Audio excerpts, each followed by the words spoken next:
The winter of 1914 falls heavy over Europe like a blanket of lead, and while you leave this video playing in the background to keep you company, we're going to travel together more than 100 years into the past, to a front that stretches from the North Sea to the Swiss border, a freshly opened scar on the map of the continent.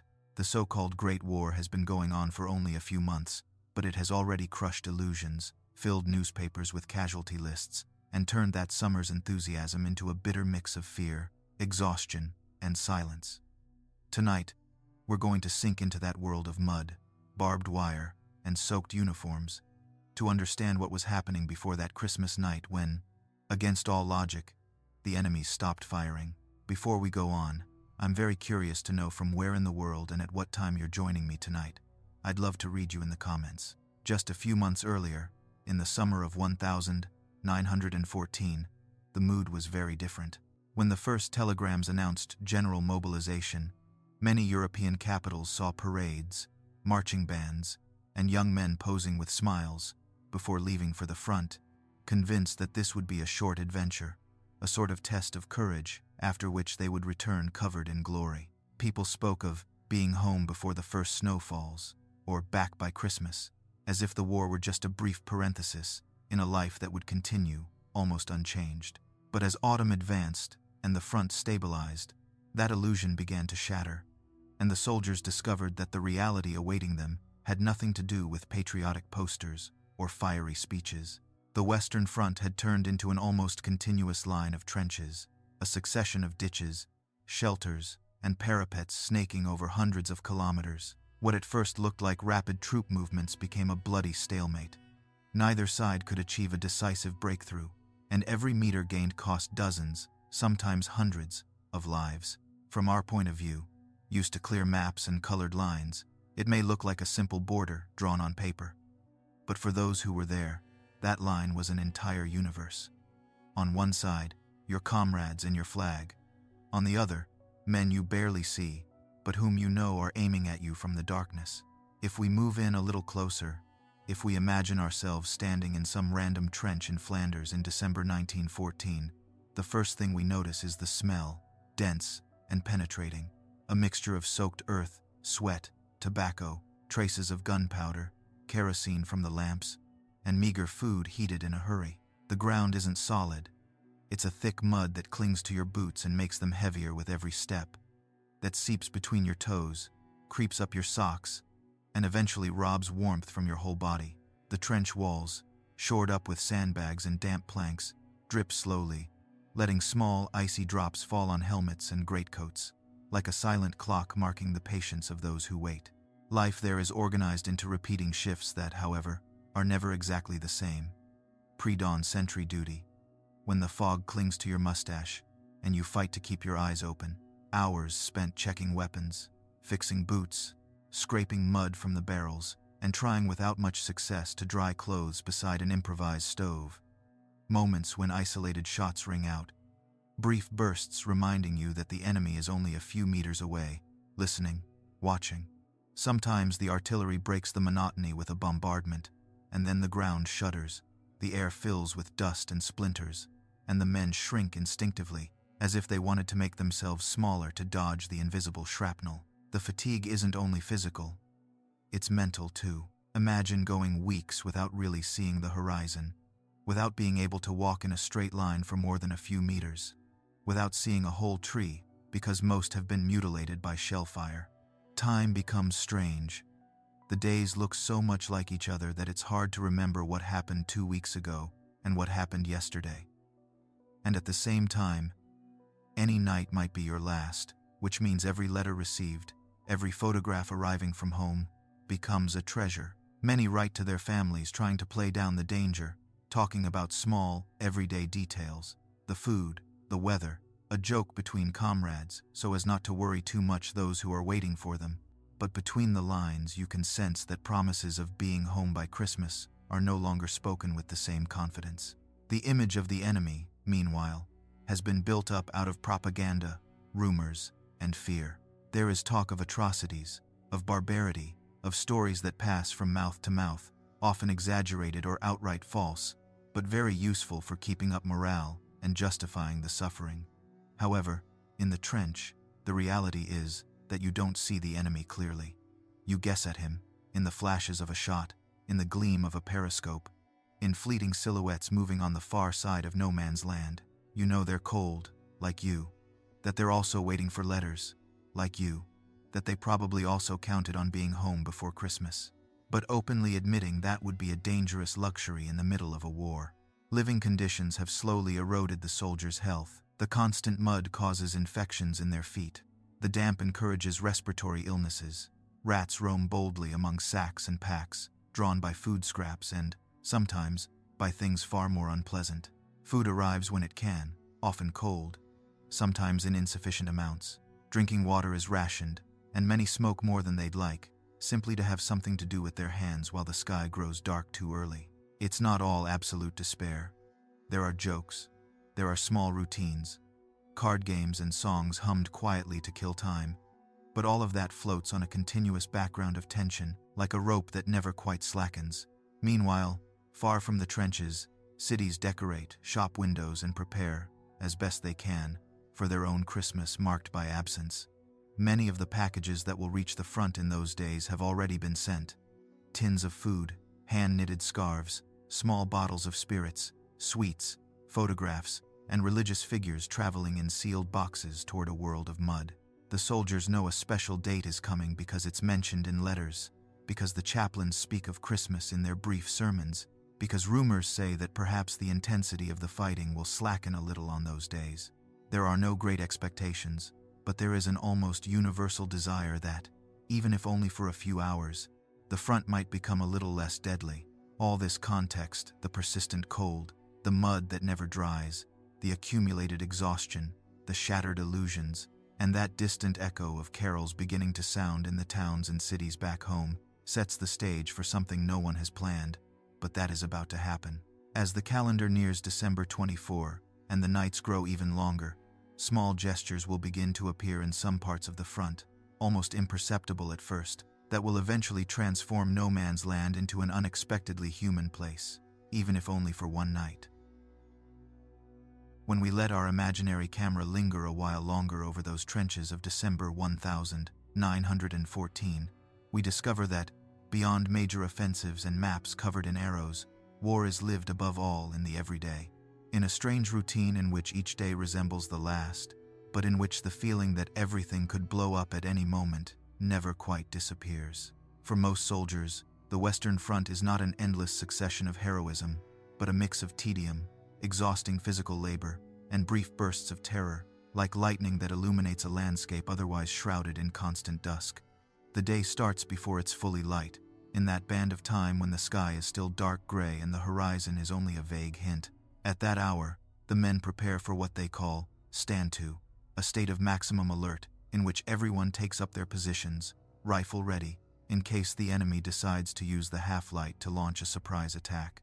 Officers move along the trench, checking that no one has fallen asleep, that weapons are ready, that the parapets show no signs of collapsing. The cold creeps under clothing, hands go numb, fingers search for warmth on the metal of the rifle, and time seems to stretch as the minutes crawl by until, finally, daylight asserts itself, and that first tension eases a little. Once that first moment is over, what we might call the administration of mud and fear begins.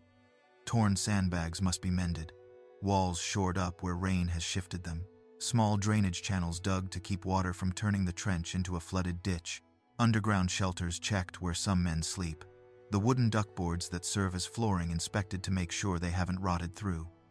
Seen from afar, these tasks might look like simple maintenance, but for those there, they are the line between a relatively bearable night and waking up soaked, frozen, and even more vulnerable to disease and explosions.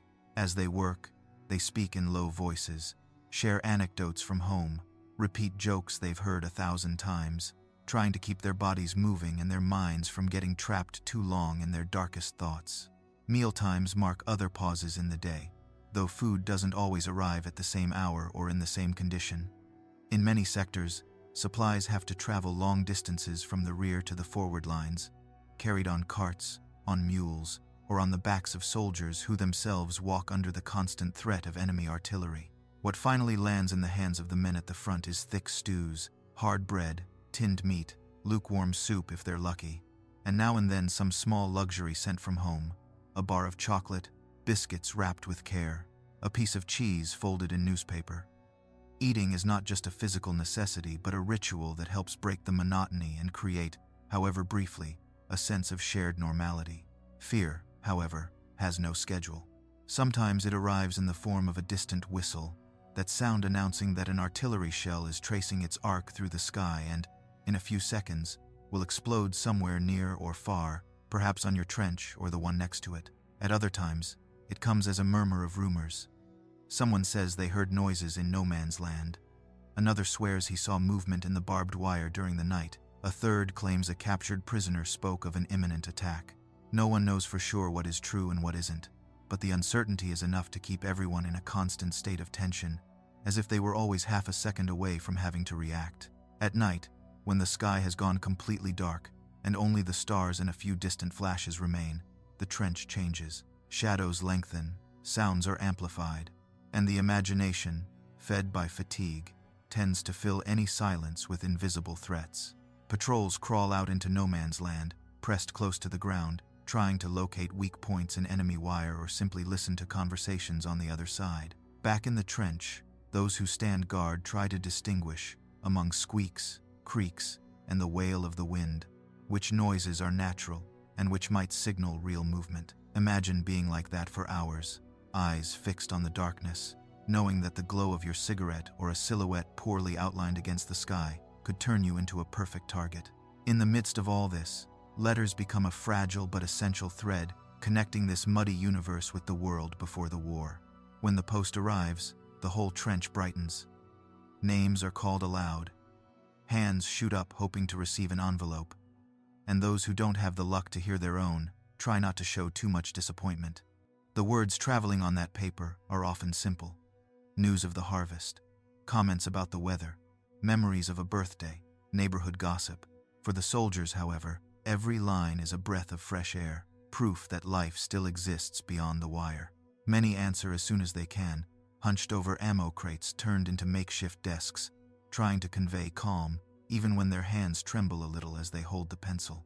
The relationship with the officers is also part of this routine. There are hard, strict ones who keep their distance and seem to live in a universe of orders and regulations, and others who are closer, who chat with their men, share some of their discomforts, understand that in moments of relative calm, a kind word can be worth as much as an official commendation. In any case, discipline is central to this world. Without it, a trench could sink into chaos, and chaos in such a place comes at a very high price. Punishments for indiscipline, for abandoning one's post without permission, or for showing cowardice are severe, and everyone knows the army will not hesitate to enforce them if it feels control is slipping from its hands. From time to time, this seemingly static life is interrupted by small operations, a raid to capture prisoners, a limited attack to seize an advanced position, a punishment bombardment after some enemy action. Then the front, which seemed asleep, wakes with violence. Men climb the trench ladders, go out into the open, hear shouted orders mixed with the roar of gunfire, and for a few minutes, sometimes hours, what had been routine turns into a desperate struggle to advance a few meters or simply to survive. When the action ends and the survivors return to the trench, the silence that follows the noise is almost more overwhelming than the combat itself. In this context, it's not hard to imagine many soldiers starting to look, consciously or unconsciously, for any crack of humanity that might help them endure what they're living through. Sometimes these cracks take the form of small gestures between comrades, sharing the last cigarette, saving the best part of the meal for the one who had the worst day, telling a funny childhood story just before guard duty begins. Other times, those cracks emerge from something stranger, the awareness that, just a few meters away in the enemy trench, there are men going through the same thing, feeling the same cold, grieving the same absences. How do you sustain constant hatred when you know, deep down, that on the other side of the wire there is also someone who misses his home as much as you miss yours? As the calendar moves toward December 24, those routines of mud, fear, and letters begin to mix with a new element. The memory of Christmas, family traditions, midnight mass, dinners where the table used to be filled with dishes unimaginable out here. Chaplains organize brief religious services in improvised shelters. Songs are hummed quietly. Some men hang small holy cards or wrapped figures in the driest corners of the trench. It's as if, for a few days, the memory of a time of peace were trying to slip into a place that seems built for the exact opposite. And it will be in the midst of this combination of relentless routine, accumulated exhaustion, and homesickness that, as Christmas Eve night falls, strange signals will begin to appear in the darkness. Small points of light and distant sounds that no official report had foreseen. The afternoon of the 24th of December, 1914, settles slowly over the Western Front, as if it too were exhausted after so many months of fire and thunder. The cold finds its way through every gap, damp clings to clothing, and for a while, everything seems to follow the same script as always. Sentries changing shifts, field kitchens, trying to improvise a meal slightly less miserable than usual, letters being reread for the umpteenth time under poor light. However, as the sky fades from gray to violet, and then to deep black, small things start to happen, almost imperceptible at first, that break that sense of endless routine. In some sectors, especially opposite the British and French lines, the men notice something strange. On the other side, in the German trenches, points of light begin to shine that don't look like gunfire or flares, but something much more homely, almost intimate. Imagine you're in a British trench, mud caked on your boots, hands numb around your rifle, and suddenly, when you raise your head just enough above the parapet, you see tiny flickering flames in the distance, as if a string of fireflies had settled along the enemy line. It's not artillery, not the brief flashes of rifles. They are steady, fixed little flames, apparently placed with care. Some soldiers rub their eyes. Others call to their mates in urgent whispers. And soon a rumor runs along the trench. They've lit candles. They have lanterns. It looks like they've put up Christmas trees. The idea that, in the midst of that devastated landscape, someone has taken the trouble to improvise a small decorated fir tree seems as absurd as it is moving. The Germans, for whom the Christmas tree is already a deeply rooted tradition, have brought small conifers to the front, or improvised trees out of bare branches, and now crown them with candles and poor but symbolic decorations. Maybe scraps of paper, ribbons, crushed tins catching the light. From the Allied line, reactions are a mix of fascination and mistrust. Some are immediately suspicious. They think it might be a trap, a way of luring the curious into no man's land, to gun them down. Others simply don't know how to interpret what they're seeing.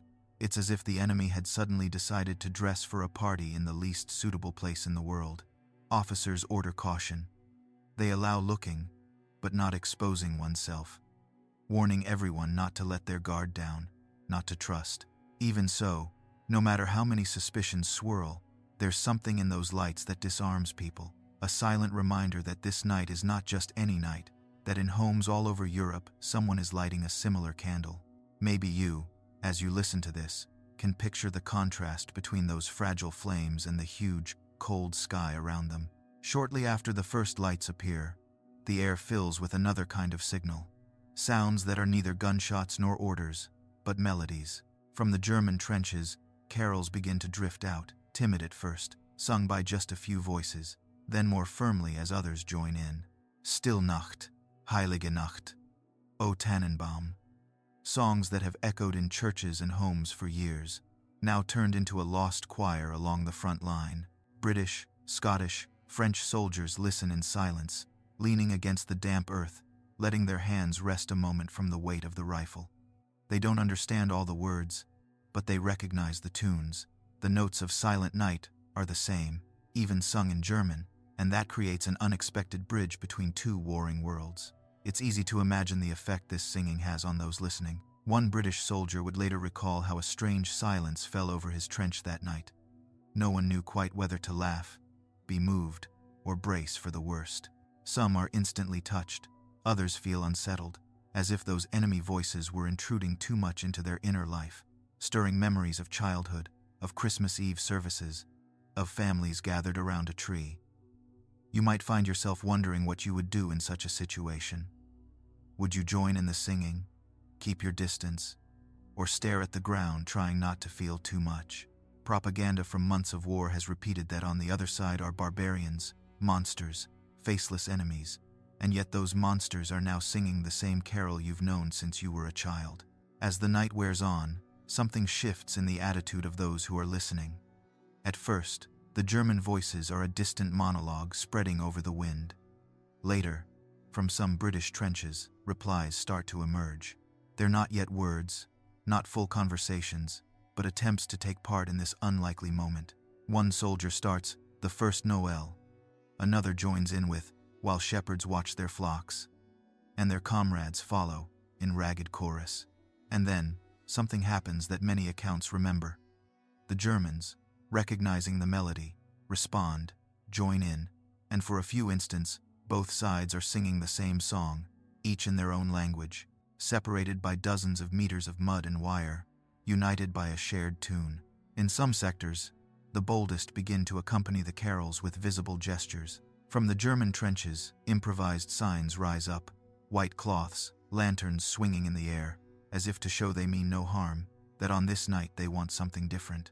On the Allied side, some respond by raising lanterns of their own, waving their arms, even applauding at the end of a song. The idea of an abstract enemy fades a little when you see shapes moving like you do, raising their arms like you, calling out "Merry Christmas" or "Fröhliche Weihnachten" into the cold air and leaving the words hanging somewhere above no man's land. The artillery, for once, remains silent.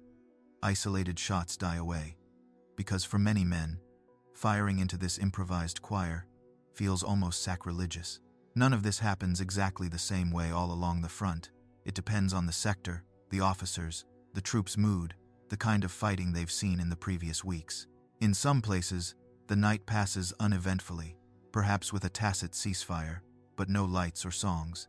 In others, the signs are so clear that even officers initially reluctant are forced to accept that something unusual is happening and decide to let it continue as long as there's no obvious risk. But wherever the little Christmas trees poke above the parapets and carols cross the air, something deep has begun to crack the usual logic of war. For a few hours, the identity of enemy soldier must compete with a simpler, more universal identity, that of human being celebrating Christmas far from home. As midnight approaches, in some places singing gives way to heavy, meaningful silences. The men listen to the echo of the last verses, feel the cold biting into their bones, and many sense that something inside them has shifted, though they don't yet know in which direction. The improvised trees still glow faintly, the candles burn down slowly, and no man's land, that space that until yesterday was only synonymous with death, begins to be felt as a place where, perhaps, something different could happen. There are no footsteps yet, no handshakes, no faces seen up close, but the lights and songs have already opened a door that will be hard to close completely. In that strange atmosphere, between distrust and hope, between the habit of fear and the temptation to lower their guard, the first voices begin to risk something more than a song and venture to throw stray words into the darkness, words that will very soon turn into invitations as simple as they are revolutionary. For a few minutes that feel much longer than they really are, Christmas night on the Western Front hangs suspended in a strange balance. Lights still burn above the German trenches. The songs fade bit by bit, and along the British and French lines, men look, listen, glance at one another, unsure what to do with what they've just experienced. It's as if war's usual script had run out of lines and everyone were waiting, in silence, for someone to improvise the next one. And that line, curiously enough, is not spoken by a general or a high-ranking officer, but by anonymous voices, cracked by the cold and shaped by different accents, hurled into the darkness with a mix of courage and trembling. At the beginning, these words are not grand speeches, nor heroic gestures, but something much simpler. Greetings, exclamations, nervous jokes. From a German trench, a voice calls out, "Tommy, Tommy," the nickname they use for British soldiers, and then, "Merry Christmas." From the other side, after a few seconds of hesitation, someone answers with an equally timid, "Merry Christmas," as if testing the consistency of the night, checking whether those words are actually safe to say. Laughter, faint at first, begins to spread. Men clap each other on the shoulder, incredulous. And more voices join in this rudimentary exchange. Imagine leaning on the parapet, rifle still within reach, and suddenly hearing the enemy you've been firing at for months wish you a Merry Christmas with a heavy but unmistakable accent. In other sectors, the first phrases crossing no man's land are a mixture of broken languages and survival instincts. One simple, almost childlike line that appears in several accounts becomes famous: "You know shoot, we know shoot." It's not perfect English, far from it, but it doesn't need to be. What matters is the message, a minimal pact shouted from one trench to another. The British hear it, look at one another, hesitate. Is it a trap? Do they want them to raise their heads so they can shoot them? Or are they really saying what it seems, that if one side stops firing, the other will as well? Someone answers cautiously, "No shoot, no shoot," and then raises a lantern, not too high, as if hoping the light itself will act as interpreter. Little by little, these exchanges grow bolder. In some places, German soldiers climb out of the trench just enough to let their silhouettes be seen against the candlelight, hands raised in a clear gesture of no aggression. From the British line come NCOs' shouts of warning, telling their men not to take risks, not to be fooled. But at the same time, there's curiosity, an almost magnetic pull that makes many want to peer a little further. Short phrases are traded: "We not fire, Christmas, no shooting tonight." Come on, English. The language is rough, full of mistakes, but it's enough. A minimal vocabulary built out of scattered words, gestures, and the shared context of the date. In some sectors near Ypres and Ploegstert, as would later be recounted by the soldiers themselves, officers try to maintain some control over the situation. They know that any misunderstood gesture could restart the firing and turn the improvised truce into an absurd massacre. Some commanders order that no one leave the trench, that singing and talking be allowed, but bodies stay under cover. Others, perhaps more pragmatic or more attuned to the night's mood, look the other way, or even take part discreetly, answering enemy greetings with a slight wave or a "good evening" cast into the air. In any case, the initiative has not come from above, but from below. It's the men in the mud, those standing knee-deep in it, who are rewriting the unwritten rules of war in that moment. Meanwhile, out in the darkness of no man's land, words begin to travel more smoothly. Some soldiers who once worked as shopkeepers, who lived near the border, or who simply have an ear for languages, become improvised interpreters. They translate basic words, help ensure jokes are half understood, mention that on the other side they're feeling cold too, they're tired too, they miss home as well. Laughter becomes a sort of shared password. When a joke works on one side, an echo of chuckles sounds on the other, and for a moment the sound of human joy competes with memories of the guns that usually dominate trench soundscapes. If we close our eyes and let our imagination complete the scene, we can see how the invisible wall of hatred starts to crack, even if it hasn't collapsed completely. The soldiers, used to seeing the enemy as a faceless shadow, now discover small hints of his humanity. The way he pronounces this or that word, the tired tone of his voice, the humor that creeps through even amid misery. Maybe you've wondered what you'd feel if, after months of fighting, you recognized in an enemy shout something as familiar as a regional accent, a way of laughing reminiscent of someone you know. Would you still see him only as a threat, or would you begin to suspect that you might have been neighbors, train passengers, customers of the same bakery, if things had been different? As minutes pass, some start suggesting more concrete ideas. From one trench comes, "You come here?"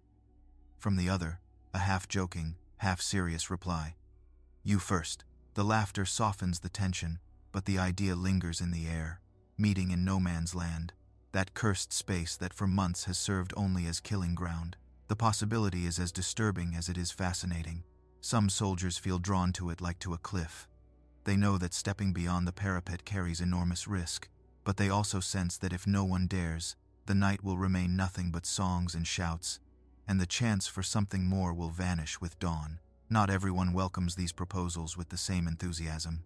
There are men who, even recognizing the emotion of the moment, cannot rid themselves of fear and mistrust. They remember fallen comrades, treacherous attacks, often repeated stories of brutality, and feel that lowering their guard would betray their memory. Others, however, cling to the idea that, at least for a few hours, there might be a real respite, a tangible parenthesis, something they could later tell their children or keep for themselves as the strangest memory of their lives. This division doesn't lead to fights, but it does produce intense looks, low-voiced arguments, meaningful silences between those who hesitate and those who have already decided. In some places, the internal debate ends with an individual gesture. A soldier stands up, a lantern in his hand, arm raised in a sign of peace, and with very slow steps moves away from the relative safety of the trench. His comrades hold their breath, officers perhaps mutter a curse or a warning, and the enemy, seeing him, also freezes for a second, as if the entire front had hit pause. That first man, or those first men, suddenly become symbols of something far bigger than themselves, and their silhouette against the dark will be remembered years later, in letters, diaries, and memoirs. The magic of that night is that these gestures are not isolated. In different parts of the front, at slightly different moments, several soldiers make similar decisions, driven by a shared mood that no one has orchestrated but many feel in their bones. The words have done their work. They have prepared the ground, shown that the other side is willing to listen, built a verbal bridge over the abyss of fear. The next step can no longer be taken by shouting from afar, but by bodies advancing, boots sinking into the mud of no man's land, hands reaching out toward those who, until mere hours ago, were only shapes in a rifle sight. And so, as the last notes of the carols fade into the cold air and the candles flicker atop the parapets, some of these men begin moving slowly into that in-between space, guided by the very words that recently floated over the darkness and now push them, almost without realizing it, to cross the invisible line separating the enemy from the simple neighbor in uniform. The first boot to step into no man's land that Christmas night does so with a strange mixture of trembling and determination, as if the body were moving forward, driven by something the mind hasn't yet fully grasped. The man who takes that step feels the mud give way under his weight and cling to his soul. The icy air lash his face now that he has left the trench's protection. The silence of the front, made up of held breaths and racing hearts, grow almost solid around him. To his left and right, at different points along the line, other soldiers start doing the same, climbing carefully over the parapets, raising their hands clearly, some with white cloths, others with lanterns or small candles, all certain that any sudden movement could shatter the spell and hurl them back into the noise of war. What lies before them is not neutral ground, clean and safe, but a wounded landscape. Shell craters filled with dark water, barbed wire snarled like metal cobwebs, remnants of burst sandbags, abandoned helmets, scraps of uniforms caught on stakes, and, hardest of all to look at, bodies that have lain for weeks, sometimes months, in twisted positions, silent witnesses to failed attacks. No man's land smells of damp, rusted metal, decomposition, old smoke that seems trapped in the mud. It's a place they've associated only with fear and the knowledge that crossing it means putting your life in the hands of chance. Tonight, however, every step they take slowly reshapes the nature of that space, as if simply walking it without the intention to kill were redrawing it. From the trenches, those who don't yet dare to leave watch the scene wide-eyed, clutching their rifles but not raising them, trying to resolve a dilemma. The war has never posed quite like this. Do they support the comrades moving forward, taking the same risk, or stay back, protected, accepting that others will be the ones to tell the story of this night? Some officers bark conflicting orders, torn between military instinct, which demands iron discipline, and human intuition, which tells them that intervening too harshly right now would be like turning on their own men. The result is a kind of truce within the truce. In many sectors it is allowed to watch, tolerated to cross into no man's land, but made clear, at least in theory, that any hostile act from the enemy will instantly return the front to its usual state. As figures advance from both sides, the distance that once seemed unbridgeable shrinks almost without their realizing. Where there were 100 meters, now there are 50. Where there were 50, only 20. And when at last they are close enough to see more than shadows, one of the strangest and at the same time most human moments of the whole war arrives. The first impression of the enemy's face. There are thick mustaches, unshaven beards, cheeks hollowed by fatigue, eyes reddened by smoke and lack of sleep. Some men smile shyly, others keep a serious expression, as if afraid too much joy might break the delicate gravity of what's happening. Uniforms differ in color and cut, but all bear the same signs of wear, seams reinforced over and over, mud stains now part of the fabric, patches improvised from whatever was at hand. When at last the first hands are extended and touch, that simple gesture acquires a density hard to imagine from our comfortable present. A handshake that in another context might be mere formality becomes here a silent declaration. I know you could have killed me. I know I could have killed you. And yet, right now, neither of us wants to. The words that accompany this contact are clumsy, fragmented, half English, half German, half French, with phrases built like makeshift bridges, often supported by gestures, by laughter, by pointing. Name, one asks, tapping his chest, and the other responds, giving his name, perhaps adding his hometown, a place the listener has never heard of, but that instantly becomes a bright point on his mental map. In sectors where Scots or Frenchmen faced Bavarians or Saxons, curious scenes of improvised translation take place. A soldier who speaks some German from having worked in a factory, another who mangles French after living near the border, a third who was a waiter in London and now tries to recall useful phrases to introduce himself to those who, until recently, were just targets. These aren't deep, philosophical conversations, but something simpler and, perhaps for that reason, more authentic. How long you here? You have children? Terrible cold. We thought be home by now. From time to time, a joke makes it through the language barrier and sparks shared laughter. Like when a Brit points to the mud and exclaims that if the war doesn't end soon, they'll have to start farming ducks instead of wheat. As these meetings multiply across no man's land, the physical landscape continues to remind everyone where they've come from. Around the chatting groups, craters still smell faintly of explosives, dented helmets look as if they've been dropped in a hurry.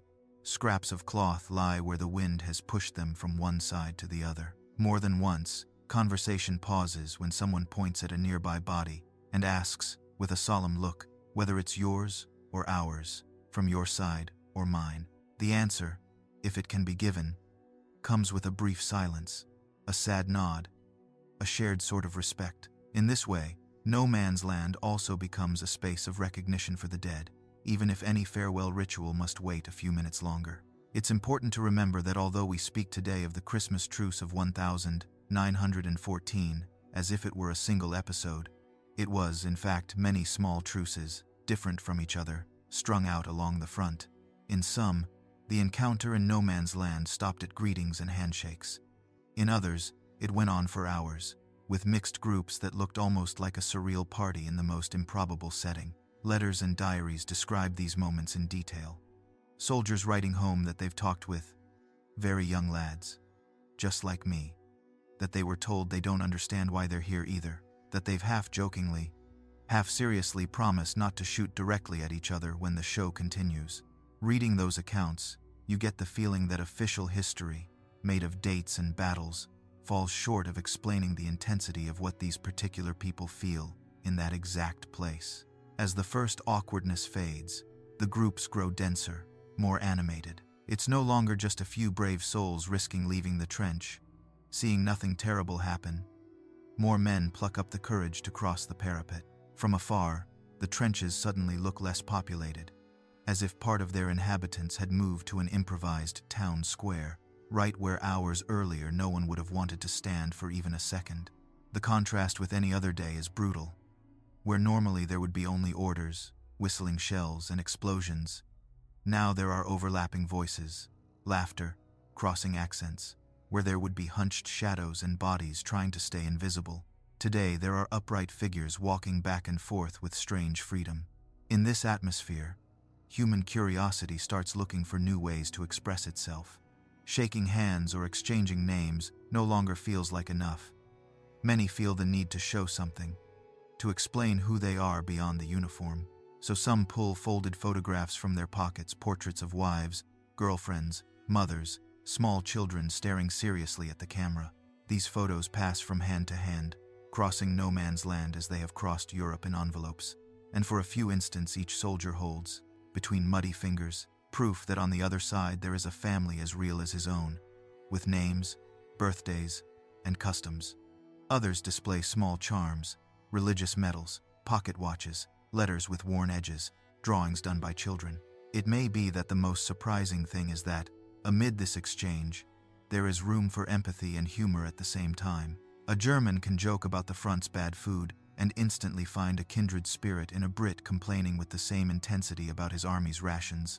A Scot can remark on how ridiculous it is to fight over a muddy field when both sides would rather be fighting for an armchair by their home fires.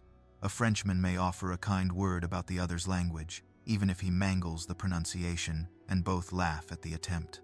In those seconds, the idea of enemy becomes too simple to contain what they're feeling, and no man's land, for the first time, seems less a boundary and more a sort of temporary living room.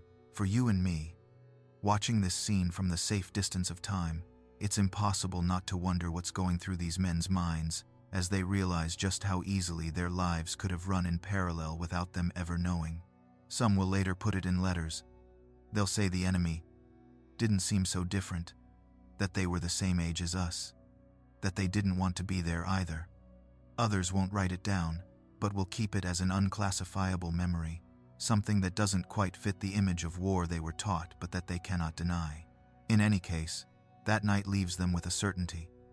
If hatred is something patiently constructed, fueled by speeches, newspapers, and orders, perhaps empathy is too, and only needs a few minutes of light and silence to find a crack in that no man's land that, until recently, was only a synonym for death.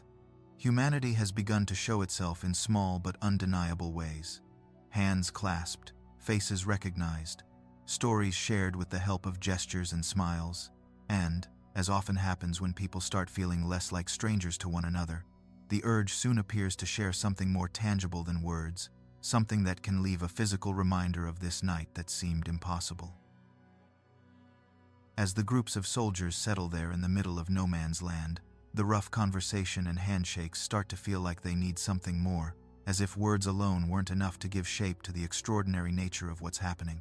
Then, almost without anyone ordering it, a very human and very ancient gesture appears, sharing what little they have. Suddenly, from coat pockets, from packs slung over shoulders, from battered tins that have crossed half a continent, small campaign treasures emerge. Things that on a normal day would be hoarded jealously and that tonight are destined to change hands. What they offer is not luxury, far from it, but in that context it is close to miraculous.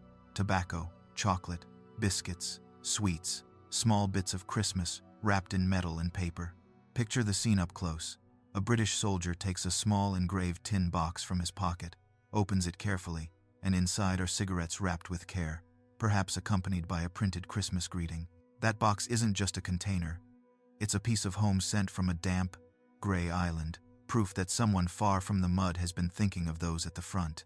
The Brit lights one of the cigarettes, tries it, smiles, and without thinking too much offers another to the German standing before him, who looks at it first in surprise, then with almost childlike gratitude. The German, in turn, rummages in his kit and pulls out tobacco from his homeland, perhaps wrapped in waxed paper with a different, spicier smell, and hands it to his new acquaintance as if sealing an invisible pact. Soon, smoke begins to form, small clouds above the mixed groups, clouds that don't smell of gunpowder or explosions but of shared tobacco, of deep drags that taste of calm and a very specific kind of brotherhood. Smoking together, in that moment, is almost a ritual, the act of lighting another man's cigarette, of leaning in to shield the match from the wind, of exhaling toward the cold sky creates a slow choreography that contrasts with the usual violence of the setting. You may recall some important conversation you've had over a coffee, a drink, or a cigarette. Here, in no man's land, those small everyday acts also become vehicles for trust, excuses to prolong an encounter no one wants to end too soon. But it's not all cigarettes. Chocolate appears too, that compact luxury holding an outsized amount of comfort in just a few centimeters. Many soldiers have received bars in their Christmas parcels, some wrapped in shiny paper, others in humbler packaging, all meant to be eaten in a trench corner, perhaps alone, as a private reward. Tonight, though, the logic changes. Bars are broken into uneven squares, handed out into hands smeared with mud and ink, flavors swapped. A Brit tastes German chocolate with curiosity, while a German bites into a piece of English bar. Neither is savoring a refined delicacy, but the smile that appears as they taste it has something of regained childhood, of an old-world snack momentarily returned. Alongside tobacco and chocolate, other gifts that have survived the journey to the front circulate. biscuits a little softened but still sweet, tins of meat or fish pried open and shared in small bites, canned fruit faintly reminiscent of the lost summer. Little bottles of spirits appear too, usually tiny, passed from hand to hand with a mix of caution and complicity, because everyone knows alcohol is both relief and danger if control is lost. A shared sip, however, feels right, almost necessary. A German toasts with a Brit, both say different words for cheers, clink their bottles, and for a second, what unites them is only that old, instinctive gesture of celebration. The exchange is not limited to food or drink.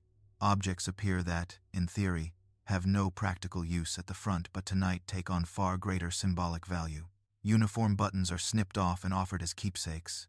Patches with insignia carefully removed from tunics and swapped like trading cards. Regimental badges, small metal or cloth emblems, even helmets tried on one another among laughter. You can easily imagine the scene.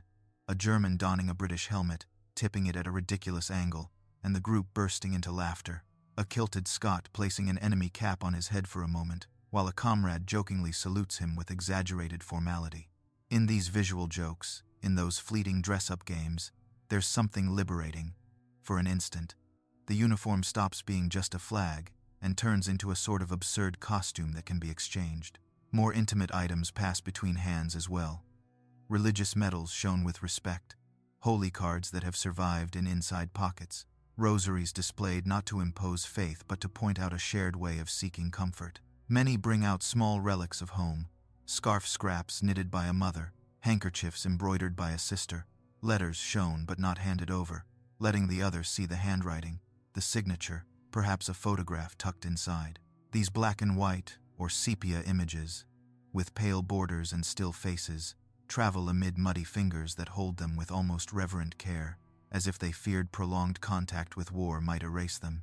It's not hard to imagine the impact of seeing a photo of an enemy's wife or children. Suddenly, the man in front of you is no longer just a soldier in a different helmet, but the father of a serious-faced child, the husband of a woman in her best dress, the son of an old mother who may have gone months without news. In many of the letters that will be preserved, soldiers admit that this kind of detail made them understand, with almost painful clarity, that without the war they could have shared a beer in some tavern, talked about weather, work, or football, never imagining they might one day see each other as enemies. How much does our perception of another person change when we give him a face, a name, a family, and can no longer reduce him to an abstract category? As the exchange of objects and food intensifies, the initial stiffness melts away, and what started as slightly tense knots of men turns into relaxed clusters, scenes that from a distance could be mistaken for a group of friends meeting after a long journey. Of course, the war hasn't vanished. Weapons are still nearby. Barbed wire still scars the landscape. Trenches remain, waiting for dawn. But for those hours, the logic of gifts, of, here, try mine, keep this to remember me, outweighs the logic of destruction, and no man's land fills with objects changing owners and meanings at the same time. Many will keep those little souvenirs for years. A German button in a British drawer, an English tin box on a Bavarian bedside table, silent proof that that night was not a dream. In this climate of sharing and quiet euphoria, some minds inevitably begin to look for new ways of prolonging the encounter.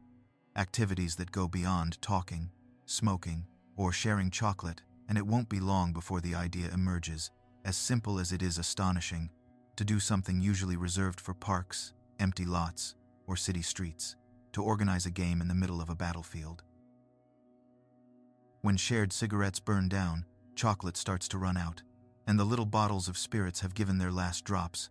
The energy of that meeting in no man's land naturally looks for a new outlet. The men are still there, mingled together, in no hurry to return to their trenches, as if they sensed that the longer this night lasts, the harder it will be for dawn to put everything back the way it was. Amid jokes and gestures, someone does something very simple. He lets a ball drop to the ground, or something close enough. Perhaps an old football that has survived in a regiment's kit. Perhaps a battered big tin can that rolls decently, and immediately, all eyes fix on this object that suddenly becomes the center of attention. By 1914, football is no longer an exotic curiosity but a popular game across much of Europe. Many British soldiers have played in local teams, some even for semi-professional clubs, And among the Germans there are plenty who know the basic rules and have kicked balls across village fields. So when that improvised sphere hits the mud of no man's land, no lengthy negotiation is needed to understand what comes next. A tentative pass from a German to a Brit, a somewhat clumsy return, a burst of laughter when someone slips but gets up laughing, and in a matter of minutes, what looked like random kicking starts to take the shape of something recognizable, a match. Isn't it almost incredible to imagine how, over a field that hours earlier knew only the crack of bullets, the sound of kicks, shouts of encouragement, and laughter will soon be heard? The testimonies we have describe varied scenes.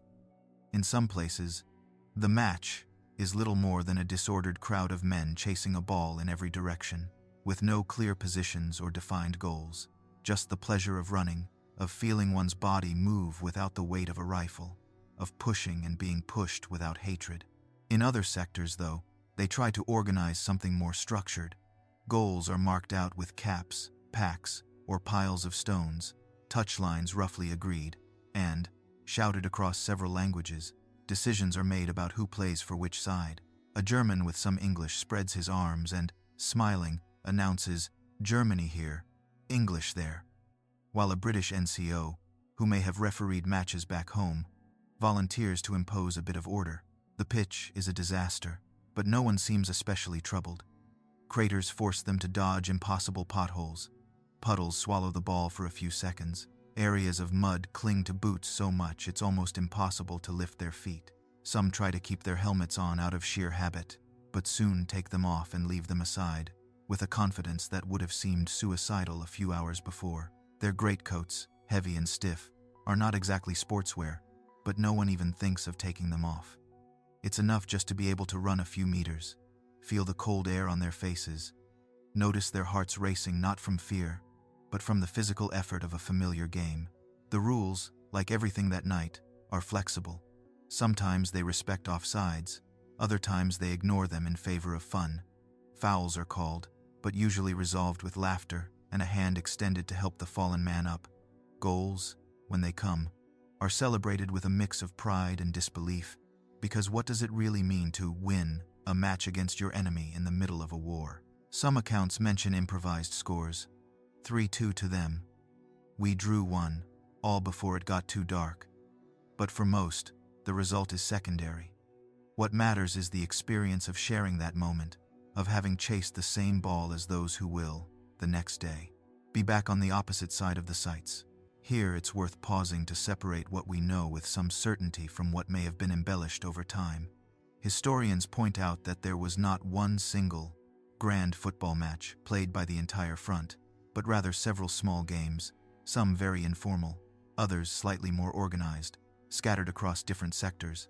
Some soldiers' letters and diaries clearly mention football matches or friendly games, while others describe something closer to disorganized play, with improvised balls.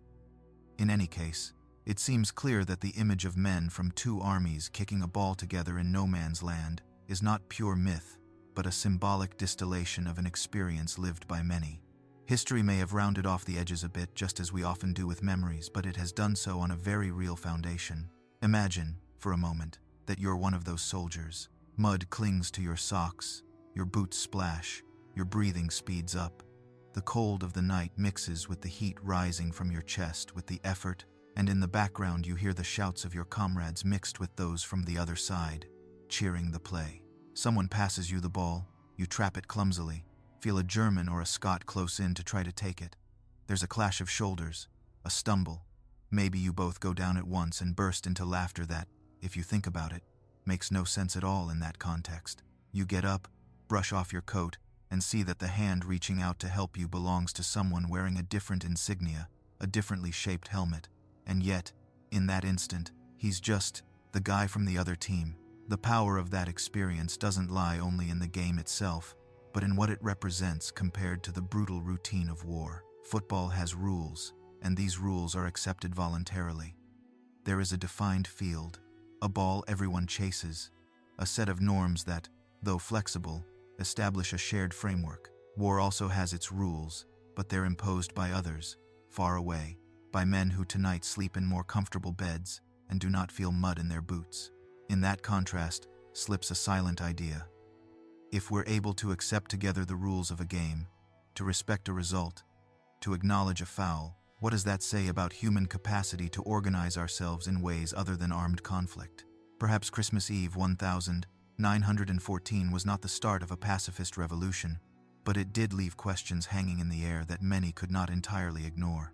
Between plays, the surroundings never stop reminding them where they are. On one side, trench shadows trace dark lines, reminding them that this improvised football pitch is usually a corridor of death. On the other, in the shaky light of candles and flares, they can still make out mounds where lie bodies no one has yet been able to recover. Not all sectors take part in the game. Some men watch from a distance, leaning on their rifles with a mix of tenderness and unease, as if they couldn't decide whether what they see is beautiful, reckless, or both at once. For some, the very idea of having fun in the presence of so many dead feels uncomfortable, almost disrespectful, and that feeling will soon steer the truce toward a different but equally human kind of gesture, something more solemn. Over time, the image of those football matches has become a kind of emblem of the Christmas Truce. Films have been shot, paintings made, monuments raised showing balls instead of bayonets, boots running instead of boots braced behind the parapet. Perhaps that insistence reflects something deep in how we see the world. Football and games in general embody a simplified version of human rivalry. One in which you compete, yes, but without the goal of destroying the other, one in which players can shake hands and go home when it's over. Isn't it logical that we cling to that image like a lighthouse in the darkness of the Great War, even knowing that the next day the ball would be buried under new layers of mud and shrapnel? As the night advances and visibility drops further, the matches slowly wind down. Perhaps a last shot in the air, jokingly marking the end of the game, maybe an improvised round of applause, a shouted, "Good game," in various accents. The men drift apart, some keeping a piece of the ball as a trophy, others carrying nothing but a hard-to-express feeling of having taken part in something unrepeatable.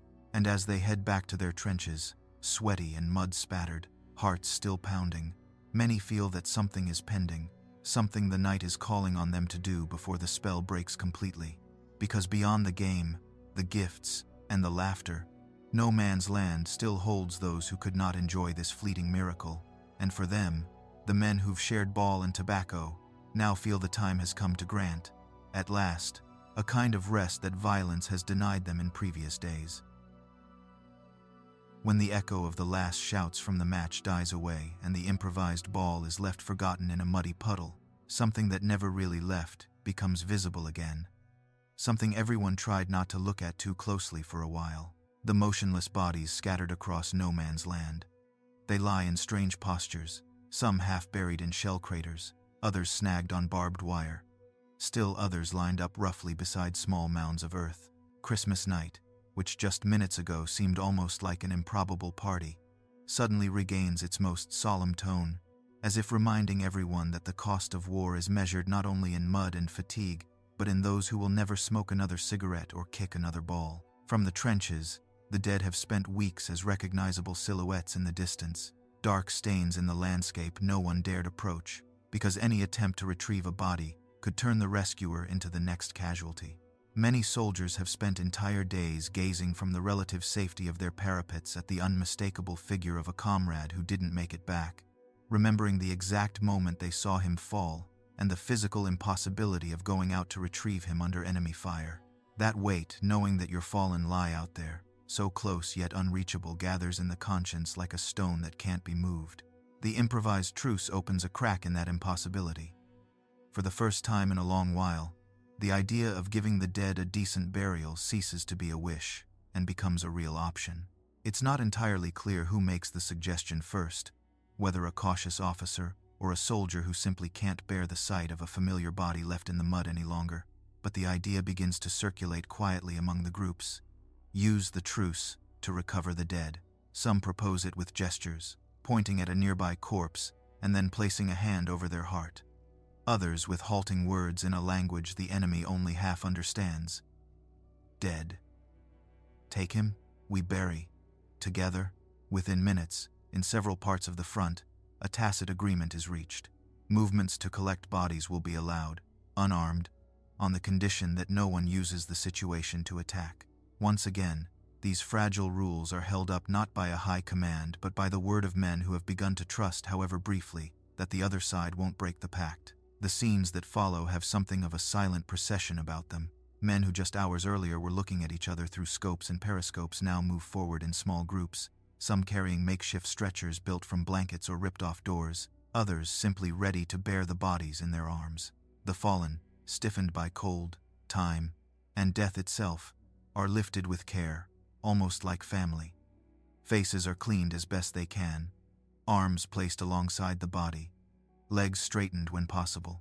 Sometimes it is their own comrades who approach, recognizing a friend's face, a regimental number sewn onto a tunic, a familiar scar they've seen 1,000 times in the trench. Other times, enemy soldiers help raise an unknown body, guided only by respect for the shared condition of soldiers fallen far from home. In the process of gathering the dead, another painful but necessary task is carried out: identification. Men search for dog tags around necks or sewn into clothing, check pockets for papers, letters, photographs, any document that can put a name to a body. This is not looting, though inevitably hands reach into pockets and packs. The goal is not to steal but to salvage the minimal story of that person, so that someone somewhere can receive a notification about a son, a husband, or a brother by name rather than as just another number in a list.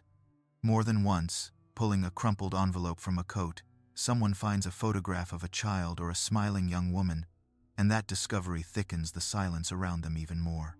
As bodies are gathered, small burial areas are organized, sometimes just behind the lines, sometimes in slightly more sheltered hollows in no man's land. There is neither time nor means for elaborate ceremonies. Holes are dug with shovels that until recently were used to deepen trenches and now open the ground with a different purpose. Piles of earth grow beside them, hands that were cold from handling tobacco, and balls now sinking into a more serious, heavier soil. Curiously, in more than a few cases, men work mixed together. Germans and Britons dig side by side, relieving each other without much talk, trading tools, nodding to signal when the hole is deep enough. It's hard, physical labor, and that shared effort seems to seal the truce more firmly than any speech could. When the graves are ready, bodies are laid in them with some order, trying as far as possible to keep the sides separate, not out of scorn, but from an almost automatic instinct that one day families might want to know where their own lie. In some sectors, chaplains from both armies come to lead brief ceremonies. A Catholic priest prays in Latin while soldiers bare their heads. A Protestant pastor recites a psalm many have heard since childhood. Someone quietly says a simple prayer asking that these men finally rest. Remarkably often, the lines of mourners are mixed. Soldiers from both sides, shoulder to shoulder, bowing their heads while words rise into the cold night and lose themselves in the same sky they have so often shelled. Even where no clergy are available, men find ways to give some kind of farewell. Sometimes an officer speaks, stumbling through improvised phrases about valor, sacrifice, and the hope that the war will end one day. In other cases, the soldiers simply keep a minute of silence, broken only by wind and the occasional sob slipping out despite efforts to hold it back. Rifles that have cracked so often in volleys of war are held still now, as if they too understood this is not a moment for noise. And though the words spoken are forgotten over time, the act of stopping together, enemy and ally alike, to look at the fallen as something more than casualties, is etched into many memories with impossible clarity. Some of the most moving scenes are those in which respect for the dead transcends national lines entirely. Soldiers recount how, when men from the other side were buried, they themselves helped carry the body, lay it down, even improvise a wooden cross on which they scratched, with pencil or bayonet tip, nationality, and any known details. Unbekannt, Deutscher Soldat, unknown British soldier. In those moments, the enemy is no longer the person in front of them, but the war itself, that abstract machinery that has placed this particular young man, with this specific face, beneath a layer of wet earth in a country that isn't his. How do you go back to firing at the comrades of someone you just helped bury so carefully? Once the burials are done, the landscape shifts in subtle but meaningful ways. Where bodies once lay exposed to the weather, small mounds now rise, topped with makeshift crosses fashioned from branches, planks, or even rifles set in a cross with a helmet on top. These fragile markers, likely to disappear with time, nevertheless have enormous power for those who see them. They prove that, at least on this night, the war allowed a basic human gesture to offer the dead a place, however humble, in which to rest. Some soldiers linger a little longer by these graves, as if trying to imprint the exact spot, the shape of the ground, the way the moon lights the crosses into their minds, so that someday they can tell someone, "I was there. I helped make sure they didn't stay lying in the mud." As the men finally begin to withdraw back toward their own lines, exhausted, the feeling in the air is strange, almost contradictory. On the one hand, there is a brief peace, a kind of relief in knowing that comrades' bodies are no longer exposed to cold and carrion birds, that a layer of earth now protects them. On the other, the absurdity of a war that demands so much energy to kill and so much more to repair, however minimally, the damage done becomes even clearer. Many ask themselves, perhaps silently, perhaps in low voices as they walk back, if we have been able to do this, together, dig, carry, pray, and weep beside the enemy without anyone firing, why can't we extend that logic beyond a single night? The answer, of course, is not in their hands. It lies with those who, far from mud and freshly dug graves, continue calculating advances and losses on maps and telegrams. And as the soldiers return to their parapets, leaving behind the small crosses lined up in the dark, war's reality slowly starts reclaiming the ground, reminding them that what they've just lived will not be the same everywhere, nor last long even where it has been possible. If we pull the camera back from that particular stretch of front where we followed Christmas night and let our viewpoint rise over the map of Europe, we'll see that what happened there is not repeated identically all along the line. We like to speak of the Christmas Truce of 1914 as if it were a general, simultaneous, almost official agreement. But the reality was much more fragmented, irregular, built out of local decisions, different atmospheres, more or less permissive commanders. While in some British and German sectors men were sharing cigarettes, burying their dead, and kicking a ball in no man's land, just a few kilometers away other soldiers were still hunched in their trenches, listening to artillery thunder through the night as on any other date. In certain parts of the front, what took place was less an open fraternization than a kind of silent pact. During the night of the 24th to the 25th, firing was reduced or stopped completely, but no one dared leave the parapet. The men sensed that there was less activity on the other side too, perhaps some distant singing, faint lights, and understood without words that this could be a fragile respite. They stayed in the trench, talking quietly, smoking, remembering Christmases at home, silently grateful that, at least for a few hours, the risk of dying from a stray bullet seemed slightly lower. There were no handshakes or chocolate swaps. But for men who'd gone weeks without a relatively quiet night, that calm was already a small miracle. In other sectors, by contrast, the night unfolded with brutal, normal warfare.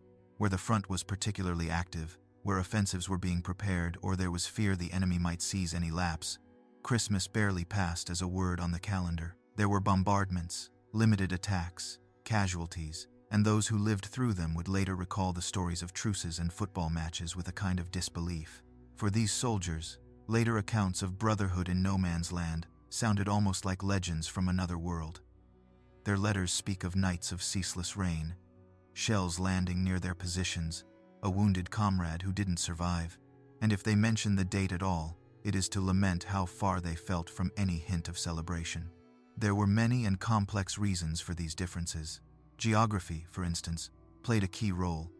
In sectors where trenches were very close, only a few dozen meters apart, it was easier to talk, sing, and even recognize voices, while in areas where no man's land was much wider, direct contact was nearly impossible, and the risk of crossing it, even at Christmas, was too high. Recent combat experience mattered too. Units that had just suffered particularly bloody attacks, or that had watched many friends die in the previous days, were less inclined to lower their guard, less willing to reach out to those they associated with fresh losses. Where hatred was especially fueled by immediate experience, the climate was simply not ripe for gestures of trust. Middle-ranking officers, captains, lieutenants, sergeants also made a difference. Some, aware of their men's psychological wear and seeing that the enemy showed no sign of attacking, turned a blind eye and even discreetly joined the truce's atmosphere. Others, however, clung firmly to a strict sense of duty. They forbade any contact, invoked military law, threatened severe punishment for anyone leaving the trench without orders, and insisted that the enemy is still the enemy, even at Christmas. Imagine how a soldier must have felt who, from his position, saw lights and heard laughter farther along the line, knowing that some of his comrades in other sectors were sharing tobacco with the foe, while he couldn't even think of showing his head without risking a reprimand or worse. Even where fraternization was intense, not everyone experienced it the same way. Some soldiers refused to go into no man's land, not out of fear of a trap, but from a deep conviction that sharing jokes or gifts with the enemy would betray the memory of the fallen. It's easy to picture a man who has lost a brother or a close friend in a recent attack watching the scene from the back of the trench, lips pressed tight, unable to enjoy it. For him, that night might even feel obscene. Seeing his comrades shaking hands with those whom he associates with such pain is more than he can bear. Perhaps you've wondered, over the course of this story, which side you'd be on. Would you be among those jumping the trench to exchange words and tobacco, or among those staying behind, clinging to the idea that some wounds simply can't be softened yet? This diversity of experiences is clearly reflected in the letters and diaries from those days. If we could read them one after another, we'd notice how Christmas 1914 fragments into contradictory scenes. In one letter, a young Brit enthusiastically describes playing football with lads in grey uniforms, trying German tobacco, and snagging an enemy button he plans to keep as a souvenir. In the next, another soldier writes of a night of driving rain, of shells falling near his position, of a wounded comrade who didn't make it, and barely mentions the date, because for him it was just one more day of war. History, with a capital H, when it talks about the Christmas Truce, risks erasing these nuances, turning into norm what was, in truth, a sum of scattered exceptions. Over time, the story of that night would be used in different ways depending on who was telling it and why. For some veterans, it became a bright anecdote amid memories dominated by horror, a treasured recollection sometimes shared reluctantly for fear its complexity wouldn't be understood. For others, it was an awkward episode they preferred not to talk about much, maybe because they felt it challenged the narrative of unbroken sacrifice expected of them. Governments and the press, for their part, were slow to acknowledge the story. In some cases it was minimized or downplayed at first, for fear that the idea of the enemy being less monstrous than propaganda claimed might spread. Later, once the war was over, it was reclaimed as a symbol of hope and humanity amid disaster. This disparity of experiences reminds us of something important. The story we tell about an event is never completely homogeneous. Least of all in war. We tend to cling to the most vivid images, the ball rolling in the mud, candles shining in the night, hands clasped over no man's land, but behind them are thousands of men who, at that same moment, were trembling under crossfire, or simply waiting tensely for a pre-dawn watch to end. Perhaps an uncomfortable question lingers for us. When we remember the past, whom do we leave out of the frame? Whom do we forget by focusing only on the moments that reconcile us with the human species? In any case, that Christmas of 1914 left a hard-to-erase mark on those who lived through it, whether they took part in the truce, watched it from afar, or only heard about it through rumors and letters. For some, it was proof that even in the mud of war a gesture of humanity could sprout. For others, a dangerous anomaly best not repeated. And while candles were going out, balls left aside, and freshly dug mounds marked the burial sites, news of what had happened began to climb the chain of command, traveling from the trenches to the well-lit rear offices, where Christmas 1914 would be interpreted very differently by those directing the war from afar.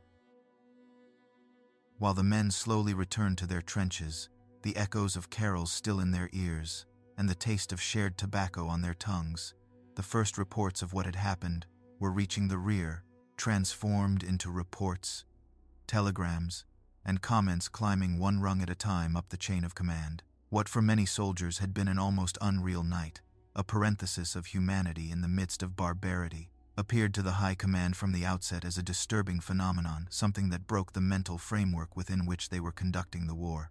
Because if the men in the trenches discovered that the enemy could be pleasant, polite, even likable, how were they to maintain the level of aggressiveness needed to send them again and again into barbed wire and machine gun fire. At headquarters, far from mud and cordite fumes, Christmas had been very different. Gatherings in well-lit rooms, maps spread over large tables, formal dinners with toasts to a victory still distant but taken as inevitable. Senior officers on both the Allied and German sides had marked the occasion with solemn speeches, honoring their men's sacrifice and appealing to duty, confident that the frontline machinery would keep running with its usual obedience. So when the first news of fraternization reached them, sometimes as cautious reports from moderate officers, other times as scandalized rumors, many reacted with a mix of surprise, irritation, and fear. We can imagine those generals bent over the reports, reading lines about soldiers leaving their positions, exchanging gifts with the enemy, playing football in no man's land, and raising their eyebrows as if it were a bad joke. For them, the war depended on a very specific idea, that the enemy, besides dangerous, was morally inferior, aggressive, brutal. Maintaining that image was essential to justify each new offensive, each casualty report, every condolence letter sent to families.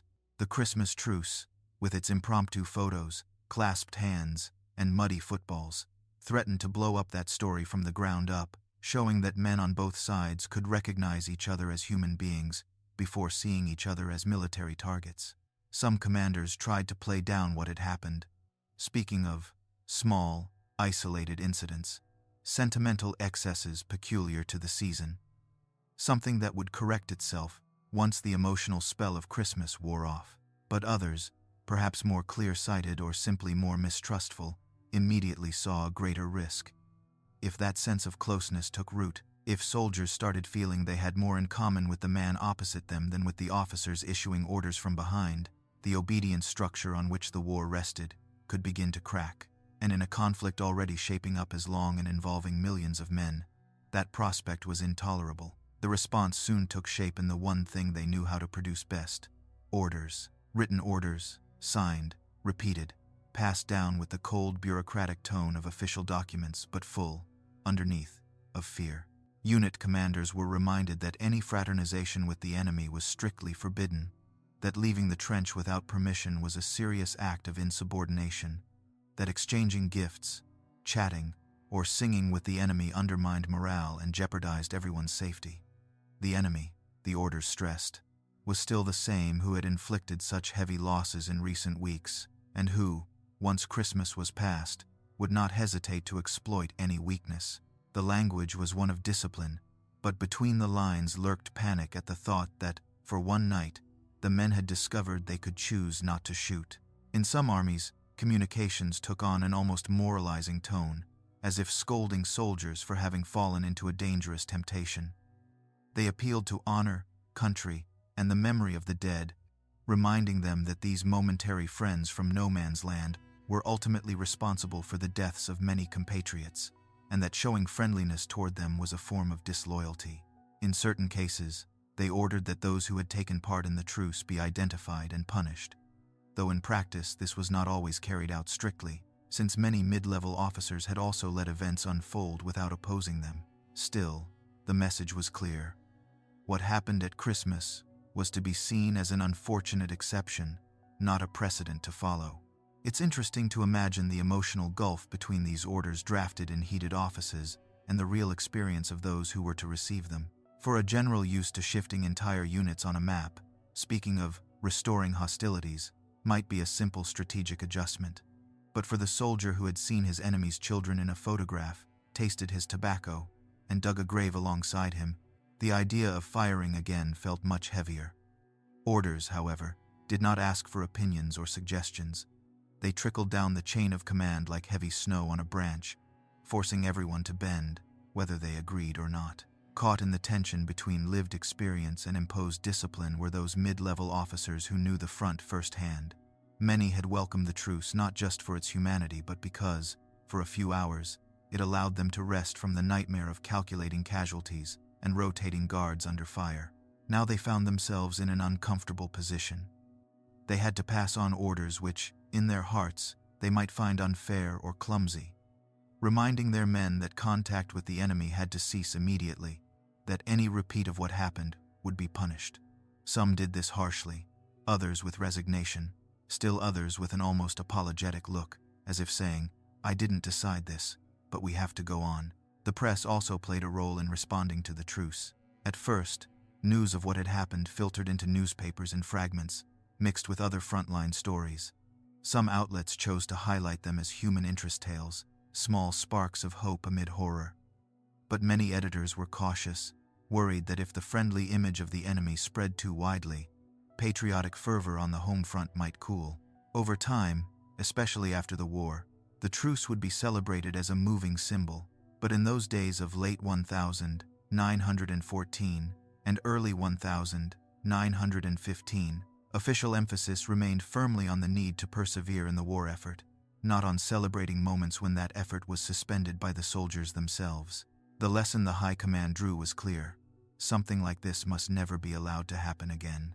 In later years, Christmas 1915, 1916, and 1917, orders to prevent fraternization were much more explicit and strict. Bombardments were scheduled precisely for those dates to keep activity up. Officers were told that any attempt at contact had to be repelled with fire, and rhetoric portraying the enemy as ruthless and inhuman was reinforced. The very structure of the war, with ever more devastating weapons and an increasingly depersonalized kind of combat, helped make repeating something like the truce on a large scale much harder. It was as if the system had learned from what had happened and inoculated itself against that spontaneous spark of empathy. If we think about it calmly, there's something almost tragic about this reaction. The same leaders who praised in their speeches their troops' courage and camaraderie, who spoke of the soldiers' spirit and the nobility of sacrifice, panicked when that spirit manifested in a form beyond their control, when comradeship jumped the lines and turned into fellowship with the enemy. Deep down, what frightened them was not that the men might become soft, but that they might start making moral decisions on their own, independent of the strategic needs dictated from above. And nothing is more dangerous for a prolonged war than soldiers who begin asking uncomfortable questions about the meaning of what they are doing. Thus, the Christmas truce was officially relegated to the rank of oddity, an anecdote not to be repeated, while daily reports returned to talking about advances, bombardments, and preparations for new offensives. But beneath that rebuilt veneer of normalcy, something had changed forever in many who were there. The memory of that night would remain, silently pulsing, every time they loaded a rifle, took aim, and squeezed the trigger. And it is precisely in that clash between orders and conscience, between discipline and memory, that the next chapter of this story opens, when dawn forces them to face the hardest test of all, firing again at men with whom, just hours before, they had toasted and sung in no man's land. The morning after Christmas 1914 is not spectacular in any way. The same low sky, the same wind dragging moisture, the same mud sticking to boots, but for many of the men waking in the trenches, something intangible weighs differently on their shoulders. They've gone to bed late, or not really slept at all, with their minds still full of strange images. No man's land turned into a meeting place, shared laughter with the enemy, improvised crosses marking graves that had previously been just lumps in the dark. Now, as they stretch, put on their helmets again and tighten their belts, they feel war's machinery trying to restart, like an old locomotive that balks for a few seconds before regaining its unstoppable rhythm. Orders have arrived during the night, sometimes directly, with officers reading out command communiques, sometimes as tense whispers passing from mouth to mouth.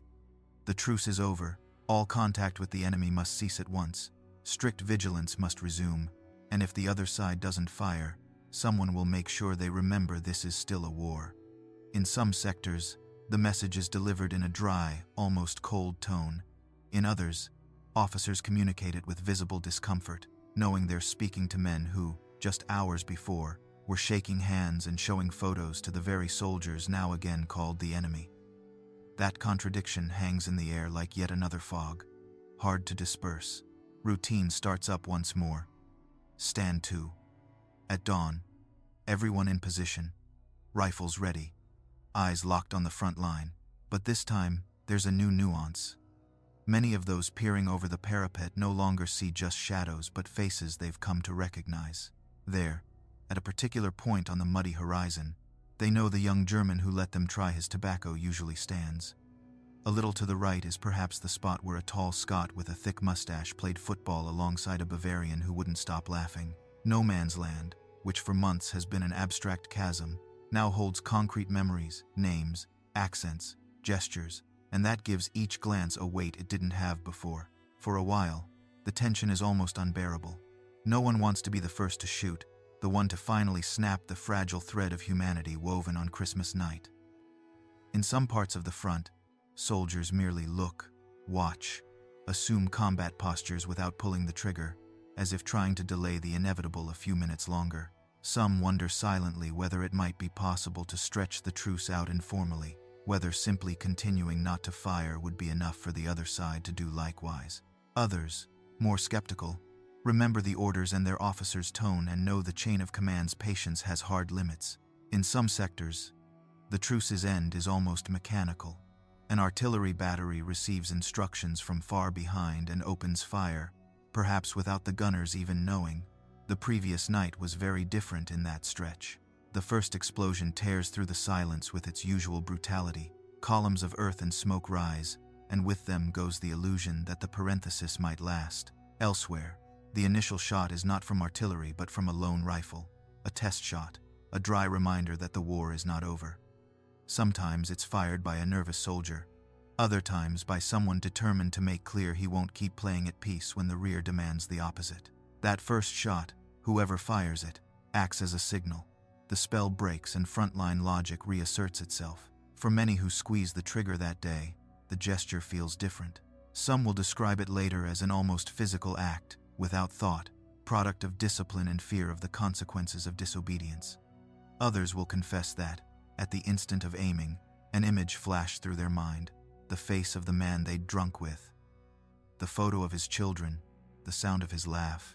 Imagine seeing, through your sights, the blurry outline of a figure who just yesterday offered you a piece of chocolate, knowing that perhaps that particular shot won't hit anyone, but it's part of a sequence that will sooner or later wound or kill someone you have met. How many of them, even for just a second, felt that the sensitivity gained in that one night of truce had become an extra burden? Not everyone responds the same way to this return to fire. Some, in order to keep going, armor themselves inside, decide mentally that the truce was a silly bubble, a sort of dream not to be taken seriously. They tell themselves the enemy will seize any weakness, that if we don't shoot, they will. That what happened was nice, but dangerous. This mental defense lets them fit reality back into a more comfortable frame. Black and white, us and them, orders to follow, and nothing more. Others, though, cannot shed what they've lived quite so easily. They still obey, still fire when ordered, but they do so with a mix of resignation and sadness that seeps into their letters and the ever longer silences in their moments of rest. In the trench, conversations about what happened at Christmas start changing tone. In the first days, men recount every detail of the night again and again: who spoke to whom, what gifts were exchanged, how the football game went, how they helped bury the fallen. But as war's routine takes hold once more and casualties mount again, that memory starts to take on an ambivalent hue. On the one hand, it remains a kind of treasure, proof that even in the darkest mud a spark of humanity can ignite. On the other, it becomes a source of pain, because every new death, every fresh attack, seems to deny, over and over, the possibility of that moment becoming anything more than an exception. Letters written in those days, sent to families who are celebrating Christmas late or have already taken down the tree, clearly show this mix of feelings. Some soldiers relate the truce with a certain excitement, almost as if they wanted to protect that memory by sharing it with their loved ones, telling them that we spoke to the Germans as if they were old friends, or, for a few hours, the war vanished. But they soon add, often on the same page, the line that drags the story back to reality. Today, we've been firing again. Everything is back to how it was. It's as if the ink itself were trying to capture a dream that melts through their fingers, leaving only an echo, a trace. Meanwhile, the war carries on, indifferent to the inner experiences of those who fight it. Trains transport ammunition, rear area workshops produce new guns and shells, governments prepare fresh calls-up, and maps fill with notes about future offensives. Seen from the distance of offices, the front reverts to being an abstract line of colors. a series of points to press or defend. The men down there loading and unloading their rifles are once again effectives, battalions, divisions, cogs in a machine too big to pause over each gear's moral dilemmas. And yet, however powerful that machine may be, it cannot completely erase the imprint left by the Christmas truce in those who were there. They may not talk about it every day. They may even try to bury it under layers of routine and resignation. But that memory becomes a silent reference point, an unavoidable comparison. Every time artillery wipes out a position, every time a near-suicidal charge is ordered, every time casualty lists are read aloud, some cannot help thinking, there was a night when all this stopped, a night when we simply decided not to obey hatred. As months and years pass, many of these men will be transferred to other sectors. Some will fall, others will survive to tell the tale, and the war will continue devouring resources and lives until 1918. But the story of that Christmas 1914 will not be lost. It will travel in letters kept in drawers, in memories shared at veterans' gatherings, in stories whispered to children and grandchildren by the fire, slowly taking shape as a collective narrative. And it is precisely in how that night is remembered and interpreted that we find the most lasting part of this story, the part not measured in meters gained or shells fired, but in the way a brief truce slowly turned into a symbol. When the guns finally fell silent in 1918 and the front's mud slowly began to dry, the Christmas truce of 1914 was still alive, not in headlines or history books, but in much quieter places, in letters folded at the bottom of drawers, in pencil-written diaries, yellowing on bedside tables, in hushed conversations between veterans who, for years, struggled to find words for a memory that seemed to clash with everything else they had lived. For many of them, that night, when enemies stopped firing, was not a charming anecdote, but a personal paradox. Proof that even in the most brutal machine Europe had known so far, it was possible, if only for a few hours, to choose a different path. In the first decades after the war, the dominant story focused on the big battles, the sacrifices, the victories and defeats that had redrawn the continent's map. The truce appeared now and then as a curiosity, a side note in official histories, something mentioned almost in passing, as if historians weren't quite sure what to do with an episode in which soldiers, on their own initiative, had disobeyed the logic of destruction. Even so, the accounts of those who were there continued circulating in the background, over family meals, in veterans' associations, in letters that grandchildren and great-grandchildren would one day rescue from dusty boxes and discover that their grandfather, whom they always saw silently staring out the window, had once played football with the enemy in no man's land. Gradually, as the century moved on and perspective widened, that night in 1914 began to carry a different weight. The appearance of new wars, even more technological and dehumanizing, made the image of men stepping out of trenches to shake hands seem almost mythical, like a tale from another age. And yet, the accumulating documentation showed it had truly happened, in many places along the front, in different ways. Historians, journalists, and filmmakers began taking an interest in these accounts, collecting letters, comparing diaries, interviewing the last survivors who could still recall how the candles smelled atop the parapets and how the carols sounded mixed with foreign accents. Over time, the Christmas truce became a powerful symbol, used differently depending on who invoked it. For some, it represented the hope that even in the worst conflicts, humanity can break through. For others, it was more a sign of a missed opportunity, a moment when a different path briefly appeared and then was crushed by the realities of political and military interests. Some look at that night with optimism and think, if they could do it then, we might find ways to stop today. Others see it with a blend of melancholy and skepticism, remembering that after that short parenthesis, the war continued for 4 long years, leaving millions dead and an entire continent traumatized. In the fields of Flanders and northern France, where trenches and wire once stretched, there are now green meadows, young woods, and rebuilt villages. Scattered throughout this landscape stand military cemeteries with row upon row of white crosses and aligned headstones, many belonging to men who lived the truce and later died in subsequent battles. Sometimes guides taking visitors around stop at a particular grave and say that soldier once wrote a letter about Christmas night, 1914, a letter now kept in a museum or a family archive. In that way, the memory stops being abstract and takes on names and surnames, dates of birth and death carved in stone. In some towns near the Old Front, especially in Belgium and northern France, specific monuments commemorate the truce. Plaques, sculptures, small stones, inscribed with references to exchanged gifts, football games, shared singing. Every year, as December approaches, groups gather for quiet ceremonies, lighting candles and reading excerpts from soldiers' letters about that night. Sometimes symbolic matches are organized on nearby fields, with teams of young people from different countries wearing replicas of old uniforms and playing on muddy ground in homage to that ball which rolled across no man's land. The score doesn't matter, the gesture does. Running, laughing, then shaking hands right where a century ago a line of fire once ran. Film and literature have also left their mark on how we imagine the truce. Movies, novels, and documentaries have recreated again and again the scene of candles in the trenches, carols crossing the dark, men coming out with hands raised into a space that, for a few hours, stopped being forbidden.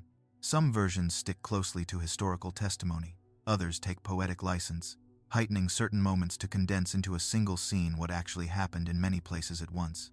But beyond the exact details, they all draw from the same source: the desire to tell that there was a day when war's logic was suspended without anyone ordering it from above.